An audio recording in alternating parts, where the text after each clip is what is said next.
నేను 2023 new year కి నా డబ్బులు పెట్టుకొని బీచ్ కి వెళ్ళినా. ఇది 2024 న్యూ ఇయర్ ఈవెంట్ హోస్టింగ్ చేస్తున్నా. కానీ ఇప్పుడు 2025 న్యూ ఇయర్ కి కాకినాడలో ఈవెంట్ హోస్ట్ చేయబోతున్నా. And at the same time event అయిపోయాక బీచ్ లో ఉండబోతున్నా. Like a paid vacation trip guys. I'm super excited. తను నా డిజైనర్ సింధు. మన అందానికి సరిపోయే అవుట్ఫిట్ సెట్ చేస్తుంది. అక్కడికి రీచ్ అయ్యేసరికి స్టేజ్ అండర్ కన్స్ట్రక్షన్ లో ఉంది.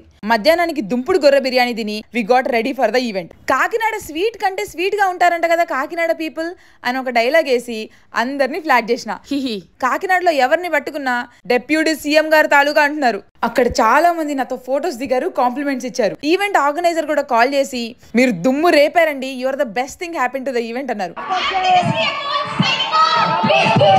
I felt really good. 2025 Jan 1st కి తేజ్ గాడు బీచ్ లో ఉంది. మన ఫేక్ రాక్స్ తో సముద్రంలో ఉన్న సగం ఇసుకని స్మగ్లింగ్ చేసిన. బర్రెలు in the beach. Just Kakinada things. జంతువులు అయితే ఏంది, వాటికి మెంటల్ పీస్ దొబ్బదా, వాటికి బీచ్ కి రావాలనిపించదా? Then we went to Subbaiah గారి హోటల్. దీన్ని కొట్టేయడం అంటారు, తస్కరించడం అంటారు. హైదరాబాద్ వరకు ట్రైన్ స్పీడ్ గా వచ్చింది కదా, ఇంకొక 1 కిలోమీటర్ అయితే సికింద్రాబాద్ స్టేషన్ వచ్చింది అన్నప్పుడు ఎందుకు బ్రో అక్కడ అంతసేపు ఆపుతారు? నాకు పిచ్చి లేస్తుంది, దిగి నడిచిపోబుద్ది అయింది.